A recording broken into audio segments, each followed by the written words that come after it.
بس مجھ سے شادی کر لو، میری بیوی ہے پر بچے نہیں ہیں، ہم بچے بھی پیدا کریں گے اور خوش رہیں گے۔ ہماری زندگی سنور جائے گی۔ میں دیکھنے میں ایسا لگتا ہوں لیکن اتنا بوڑھا نہیں ہوں، میری عمر صرف 45 سال ہے، تم میرا خیال رکھو گی تو میں اور جوان ہو جاؤں گا۔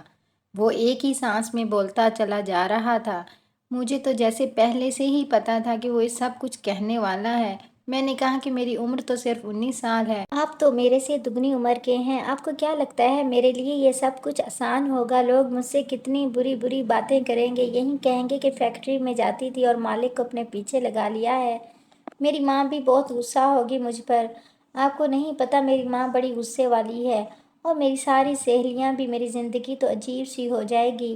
آپ کی خوشی کے لیے میں کیسے اپنی ساری زندگی کو داؤ پہ لگا دوں؟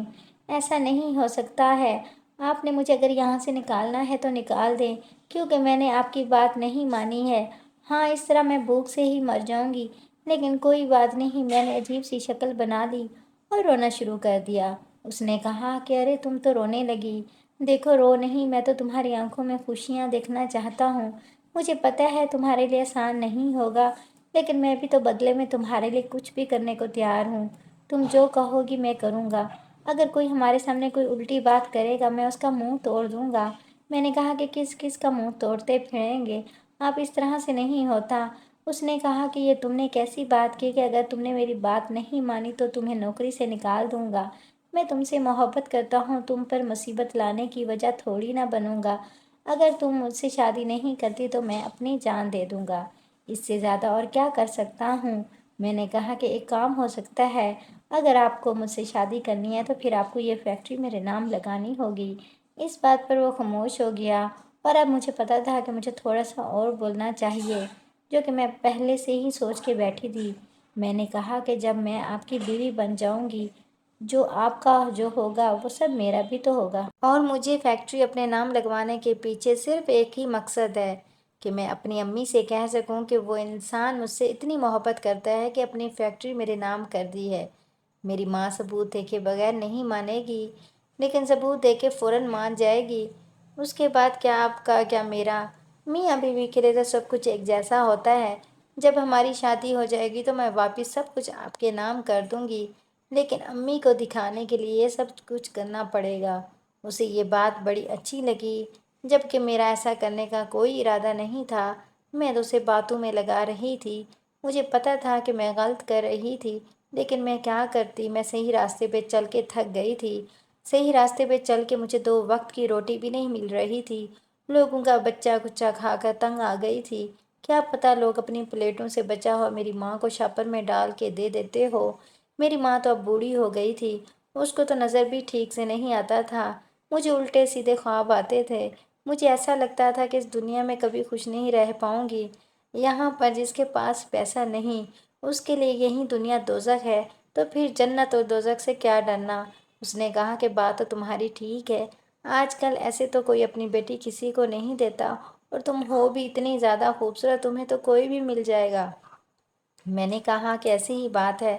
اب دیکھو نا، امی میری ماں ہے، میں ان کے خلاف تو نہیں جا سکتی، ان سے بدتمیزی تو نہیں کر سکتی، جو وہ کہتی ہیں وہ کرنا پڑے گا۔ لیکن اس کے بعد ہم دونوں ایک ہی ٹیم میں ہو جائیں گے، پھر ہم جانے اور ہمارے کام جانے، کسی کو ہم سے کیا، ہم دونوں ایک دوسرے کے ساتھ خوش رہیں گے۔ اس نے کہا کیا تم واقعی میرے ساتھ شادی کرنا چاہتی ہو؟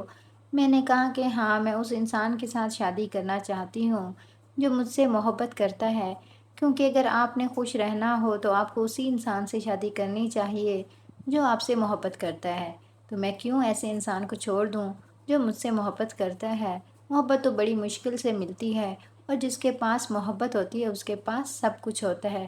اس نے کہا کہ واقعی تم میری محبت کے قابل ہو، کتنی اچھی سوچ ہے تمہاری، میں نے بالکل صحیح انسان سے محبت کی ہے۔ تم فکر مت کرو، میں فیکٹری تمہارے نام کر دوں گا، بلکہ نکاح سے پہلے ہی فیکٹری تمہارے نام کروں گا، اور اس کے بعد ہم نکاح کر لیں گے۔ میں نے کہا کہ ٹھیک ہے، تو پھر سمجھے کہ آپ نے مجھے پرپوز کیا اور میں نے ہاں کہہ دیا ہے۔ اس نے کہا کہ پھر تو آج بہت ہی خوشی کا دن ہے، آج فیکٹری میں سب کو مٹھائی کھلاؤں گا، اور تمہارے لیے تو الگ سے، تمہیں کون سی مٹھائی پسند ہے؟ میں نے اس سے بتا دیا۔ اس نے 5 کلو مٹھائی میرے ساتھ روانہ کر دی۔ امی کو دی تو امی بھی حیران رہ گئیں۔ پھر امی کو سب کچھ بتا دیا۔ امی نے کہا کہ بیٹا یہ غلط ہے، یہ سب کچھ ٹھیک نہیں ہے۔ میں نے کہا میں اتنا بڑا مارکا مار کے آئی ہوں اور آپ مجھے صحیح اور غلط کے بارے میں بتا رہی ہیں۔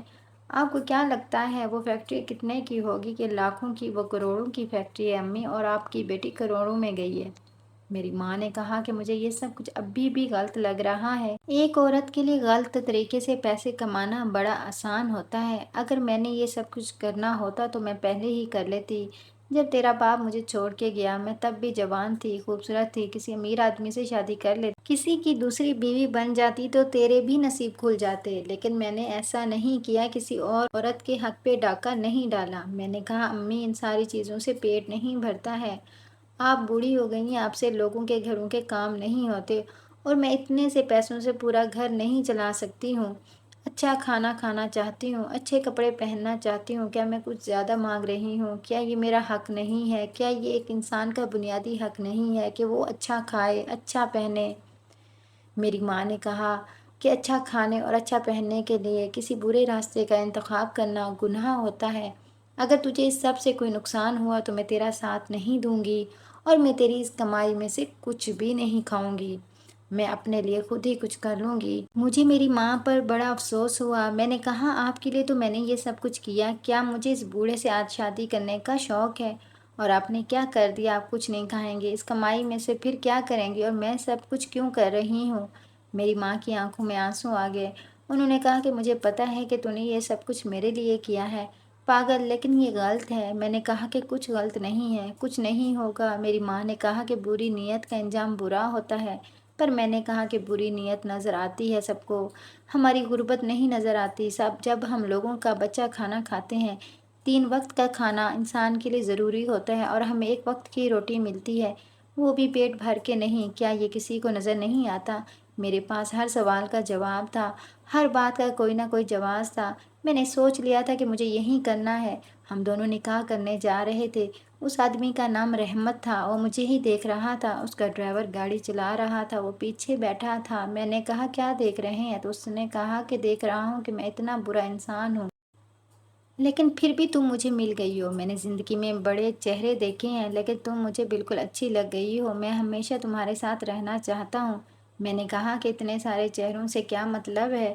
کیا ایک سے زیادہ بیویاں ہیں آپ کی؟ تو اس بات پر ہنسنے لگا اور اس نے کہا کہ نہیں نہیں، میری ایک ہی بیوی ہے، وہ بھی بہت اچھی عورت ہے، بیچاری اللہ نے اسے اولاد نہیں دی، اس کو پتہ چلے گا تو اسے برا نہیں لگے گا، لیکن تم نے اس کے ساتھ تو نہیں رہنا، میں تمہیں الگ گھر میں ہی رکھوں گا، تم فکر مت کرو، سب کچھ ٹھیک ہو جائے گا۔ مجھے شادی کے بعد کچھ عرصے کے لیے دوسرے ملک جانا ہے، اپنی فیکٹری کے لیے کچھ سامان لے کر آنا ہے، اس لیے 1-2 ہفتے لگ جائیں گے، میری یاد میں پریشان تو نہیں ہو جاؤ گی؟ میں نے دل میں سوچا کہ میری طرف سے جہاں مرضی جاؤ، مجھے کیا فرق پڑتا ہے؟ میں نے کہا کہ نہیں، ایسی کوئی بات نہیں ہے، کام تو کرنا پڑتا ہے، آپ فکر نہیں کریں، آپ آرام سے اپنا کام کیجیے گا، میں انتظار کر لوں گی، مجھے کوئی مسئلہ نہیں ہوگا۔ اس نے کہا کہ وہ سب تو ٹھیک ہے، لیکن میری غیر موجودگی میں فیکٹری کے سارے معاملات تم نے دیکھنے ہیں، آفس میں بھی تم نے بیٹھنا ہے اور سب کو کام پہ بھی لگانا، یہ نہ ہو کہ سب سمجھے کہ مالک 2 ہفتے کے لیے چلا گیا ہے تو کام کرنا ہی چھوڑ دیں۔ میں نے کہا کہ اب تو وہ فیکٹری میری ہو گئی ہے تو میں کیوں نہیں بیٹھوں گی آفس میں، میں تو ضرور بیٹھوں گی۔ اس نے کہا کہ تمہیں آفس میں بیٹھنا اچھا لگتا ہے؟ میں نے کہا کہ بالکل، مجھے بہت اچھا لگتا ہے۔ اس نے کہا کہ بس پھر جو تمہیں اچھا لگتا ہے تم وہیں کرو، کوئی تمہیں روکے گا نہیں، ساری فیکٹری تمہاری ہے۔ وہ فیکٹری میرے نام کر چکا تھا اور کاغذات میں نے اپنے پاس رکھ لیے تھے، اس کو یہی کہا تھا کہ اپنی ماں کو دکھا دیا اور انہوں نے بھی رشتے کے لیے ہاں کر دیا۔ تبھی تو ہم لوگ شادی کرنے جا رہے تھے، لیکن ماں بیمار ہے اس لیے ساتھ نہیں آ سکتی، پر یہاں سے نکاح کرنے کے بعد ہم اپنی ماں کے پاس ہی جانے والے تھے، ان سے دعا لینے کے لیے میں نے ساری کہانی بڑے طریقے سے بنائی تھی اور بڑے طریقے سے اسے اپنی باتوں میں الجھایا تھا، اپنی مسکراہٹ پہ نچانا تھا، اپنی معصومیت اس کے سامنے پیش کی تھی، اس کی آنکھوں میں دیکھتی تھی، کبھی اپنے بالوں کو جھٹکتی تھی تو کبھی اپنے پلو سے کھیلنے لگتی تھی۔ مجھے تو پتہ ہی نہیں تھا کہ عورت کی ادائیں اس کام بھی آتی ہیں، کیونکہ میں جو تیر جس نشانے پر پھینک رہی تھی وہ سیدھا وہیں پر جا کر لگ رہا تھا۔ میں دل ہی دل میں اپنی عقل پر خوشیاں منا رہی تھی کہ میں نے یہ عقل پہلے کیوں نہ استعمال کی، اتنے سال ذلیل کیوں ہوتی رہی، خیر ہم لوگ پہنچ گئے اور ہمارا نکاح ہو گیا۔ اب واپسی پر اور ہم میرے گھر آئے، میرے شوہر نے میری ماں کے لیے مٹھائی اور کچھ چیزیں وغیرہ بھی لیں۔ جب میری ماں نے میرے شوہر کو دیکھا تو ان سے رہا نہیں گیا، ان کی آنکھوں میں آنسو آ گئے کہ ان کی بیٹی نے کس کے ساتھ شادی کر لی ہے۔ میرے شوہر نے کہا کہ تمہاری ماں رونے کیوں لگی؟ میں نے کہا کہ خوشی سے، خوشی کے آنسو ہیں، کیونکہ مجھے خوش دیکھ رہی ہیں نا، کافی عرصے کے بعد میں خوش نہیں ہوتی تھی، میری زندگی میں تھا ہی کیا خوش ہونے والا، لیکن اب آپ ہیں تو میں خوش ہوں۔ میری آنکھوں میں خوشی دیکھ کر ان کی آنکھیں خوشی سے، آنسو سے بھر آئی ہیں۔ میں امی کو ایک طرف لے کر گئی اور میں نے کہا کہ کیا ہو گیا آپ کو؟ میری ماں نے کہا کہ تو نے بہت غلط کیا ہے اپنے ساتھ، کیا تجھے دولت سے خوشیاں مل جائیں گی؟ پاگل، جب انسان کے پاس دولت ہوتی ہے نا تو وہ محبت کے بارے میں سوچتا ہے اور پھر اس کو محبت نہیں ملتی ہے۔ میں نے کہا کہ امی اب جو ہونا تھا ہو گیا ہے، اب آپ مہربانی کریں، میرے لیے معاملات کو مشکل نہیں بنائیں، بس جو ہو گیا ہے اس کو دیکھتی جائیں، سب کچھ ٹھیک ہو جائے گا، میں خوش ہوں، جب مجھے دنیا کی ہر چیز ملے گی۔ یہ پیٹ بھرا ہوتا ہے نا تو انسان خوش ہو جاتا ہے، جب پیٹ خالی ہوتا ہے تو تب اس کا محبت سے پیٹ نہیں بھر سکتا ہے۔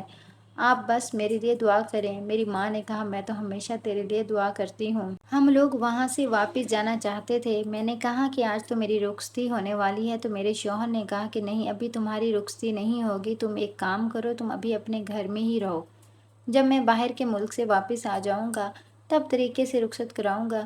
دیکھو جلدی جلدی میں سب کچھ ہو گیا، ابھی تو مجھے تمہارے لیے ایک اچھا سا فلیٹ لینا ہے، اس کو سجانا ہے، پھر وہاں پہ ہم لوگ جائیں گے، ورنہ یہاں سے میں تمہیں کہاں لے جاؤں گا؟ اپنی پہلی بیوی کے گھر تو نہیں لے جا سکتا۔ میں نے پہلے تمہیں یہ بات نہیں بتائی کہ کہیں تمہارا موڈ نہ خراب ہو جائے۔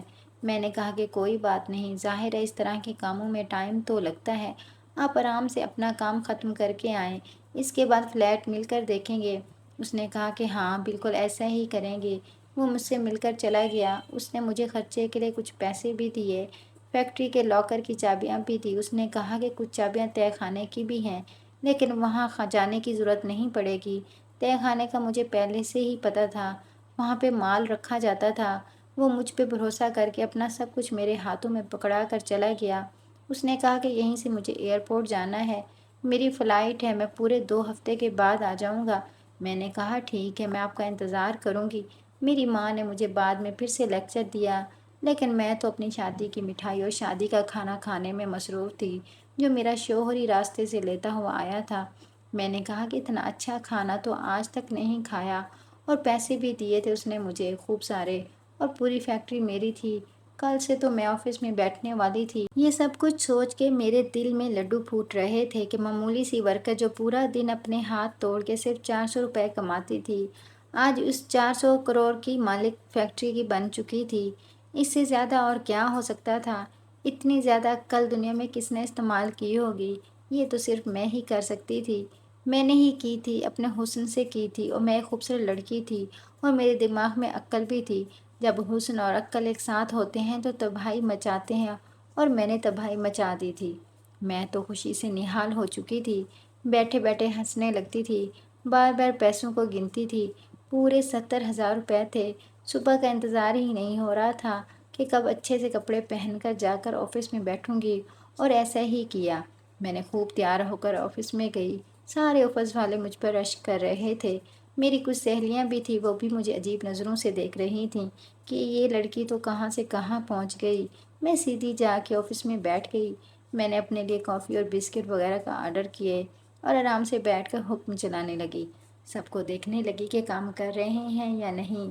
مجھے اتنی زیادہ خوشی محسوس ہو رہی تھی، میں دل میں سوچ رہی تھی کہ اس خوشی کے بدلے اگر مجھے اس بوڑھے سے شادی کرنا پڑی تو یہ سودا تو بہت ہی اچھا رہا۔ میں تو بالکل خوش ہوں، اور بالکل بھی کوئی پچھتاوا نہیں تھا میرے اندر، میرے دل میں کوئی ملال نہیں تھا۔ میں نے اپنے شوہر کو فون کیا کیونکہ مجھے کسی بات کی سمجھ نہیں آ رہی تھی، لیکن اس کا فون بند تھا۔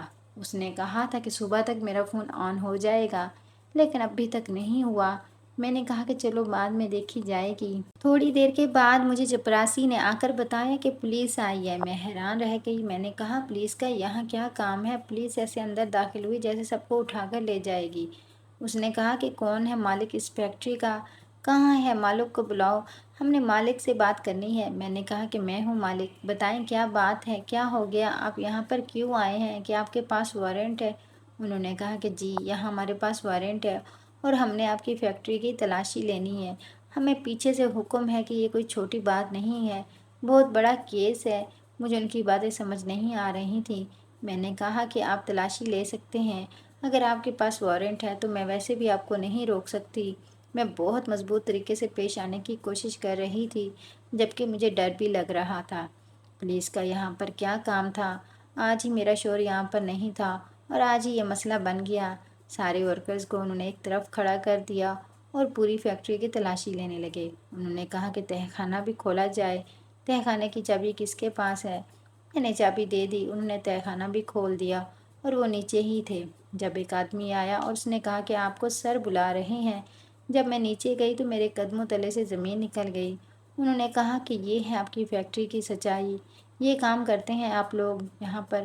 میں حیران رہ گئی کیونکہ اس فیکٹری کے تہہ خانے میں کچھ عجیب سی سبز کلر کی چیز اگی ہوئی تھی جس کے اوپر گول گول پودے لگے ہوئے تھے۔